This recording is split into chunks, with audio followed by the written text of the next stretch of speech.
what followed next was the long-awaited, the most anticipated match of the night.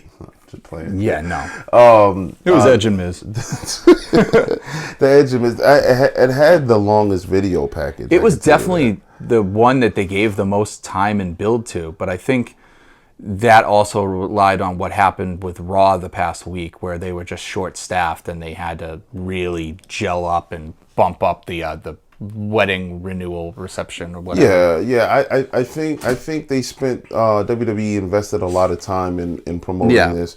The segments between the two were really entertaining, and they were good. Like I would go back and watch all of them, to be honest. I mean, it was I thought it was pretty good TV, especially for how Raw's been produced lately over the years. Mm-hmm. I thought these two was they really gel together, and I think it's a testament to both Edge and Miz. Like, they are professional, and in every sense, they can promo well, they can definitely promo well. This match here,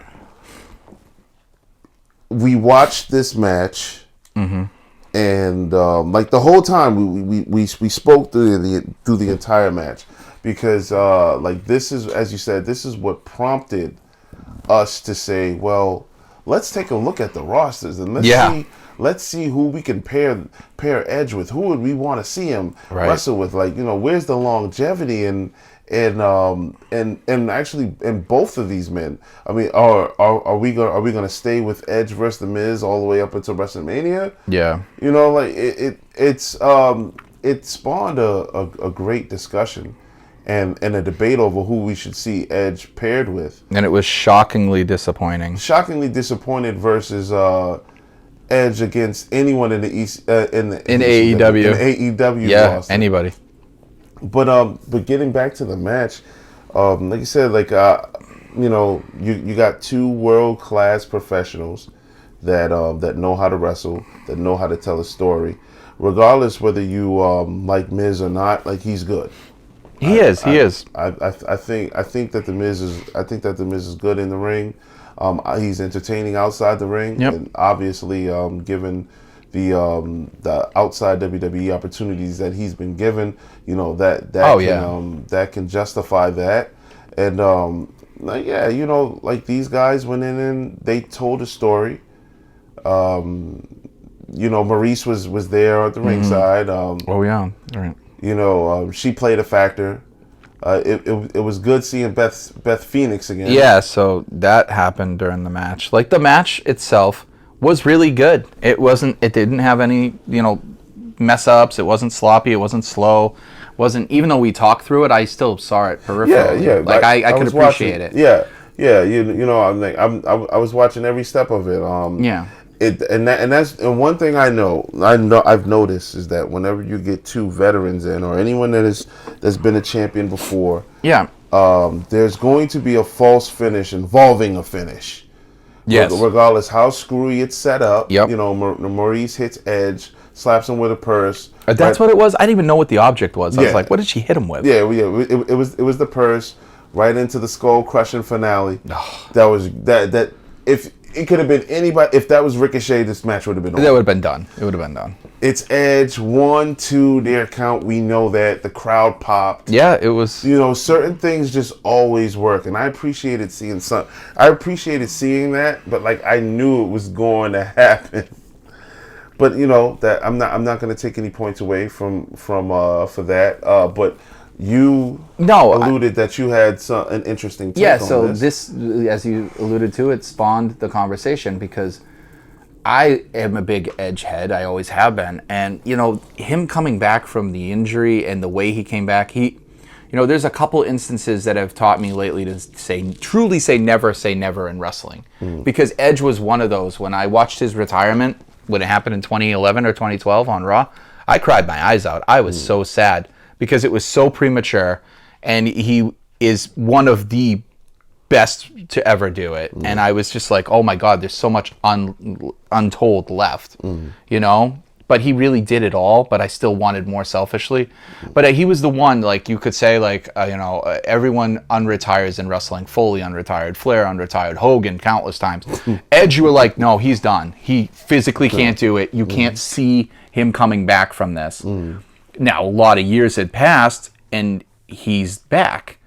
But he's back in a way that they're not, shoving him down your throat, but they're not saying, hey, he's here to stay. Right. No, this is like a limited time offer. Enjoy it while you can. One last ride. So then that was provoking me to be the armchair booker I am. And I said, Jesus, I don't want to see him just with Miz and whatever. Like, he wouldn't even be on my wish list.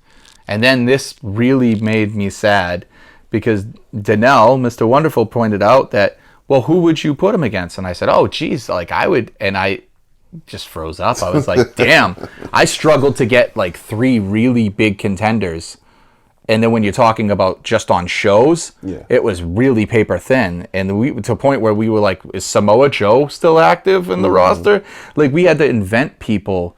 That's how bad it is right now. And saying that. Yeah, so real quick, we just when we were having that conversation, we tried to exclude NXT because we could, and you said Edge versus Tommaso Ciampa would be great. Tommaso Ciampa literally versus Ciampa. anyone on I think so. either shows is phenomenal. I think so, yeah. But we know Tommaso Ciampa he's not going to come up, and Edge.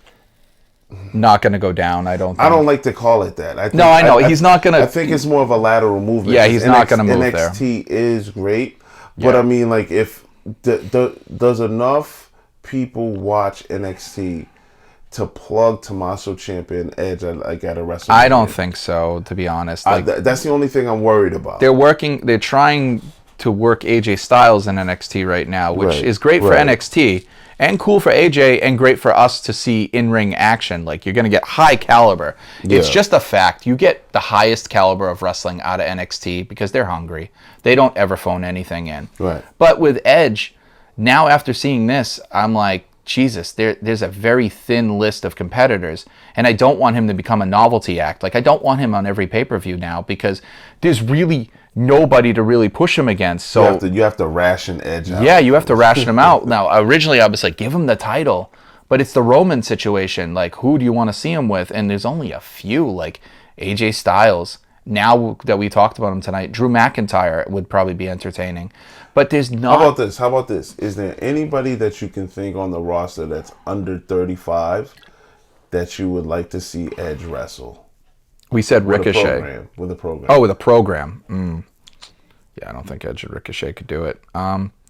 Because that'll be babyface and babyface. Yeah. Might even so. I just don't think it's interesting enough.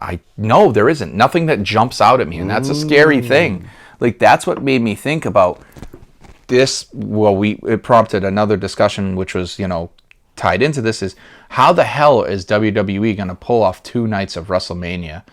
2 interesting nights, justifiable nights of WrestleMania with this roster, the way it is between Raw and SmackDown. I'll be shocked if they can get 7 matches out of each card. Wow. What did you rate the match? I rated the match 2.5, and you rated it 2.5 too. Because it's good, it's Edge, it's Miz, they're great, they're good dance, they worked well, but it didn't set my world on fire. It's not my favorite thing Edge has done since he's come back. Like, he's done some much better stuff, so it was okay. Yeah, 2.5. I thought, that's the standard for wrestlers of their caliber. Yeah, would be about a 2 count. I really can't see myself saying, hey, unless, the Miz, because he was in the gimmicky stuff with Johnny Drip Trip, I could see, all right, we're gonna give this a DQ. It's gonna be a 1 count. Like, yeah. But hey, like, Edge is too much of he's a Hall of Famer. He's a Hall of Famer. So that status alone is going to like protect him from being involved in anything that's too crazy. Of course. Edge is going to wrestle, and every time Edge wrestles, it's going to be good. Like, I can't see him, even if he even tried to phone it in, which I doubt he would, because not at this stage. Yeah, exactly. Not at this stage. This is this is just a pride run right now. This is not a money grab. You can tell, like, he's like, okay, this is my limited time. I want to be able to look at it and go out and say, okay, I did really, really well, and I'm proud of the work like the Undertaker hoped to do. Right. And that's why he needed to get his, redemption against Roman, because he was like, I can't go out at Mania 33. It was a horrible match. I looked like an old man. And I'm sure Edge doesn't want to do the same. So, you said it, he's going to be protected against truly awful programs.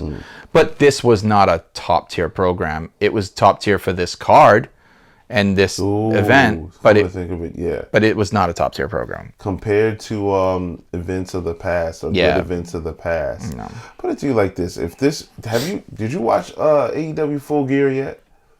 No, I need to watch it. So if I had to put this match on Full Gear, as great as a pay-per-view that was, I don't think it would get that 2.5. Right. So that tells. Yeah. Like, that's an interesting perspective of it. Yeah. What did you guys think? I mean, I am a huge Edge fan, but like I said, I'm being dead honest. It didn't set my world on fire, but it wasn't anything bad. But before we close out on this segment, the upside of it was the unexpected return of Beth Phoenix. And she looks fierce. Like, that's a new Beth Phoenix. She came back as the Glamazon with a biker twist or something. Like, so that's cool. And, that will make me want to see this pair again if we get suffered through it. Nice. I'll take it. Nice.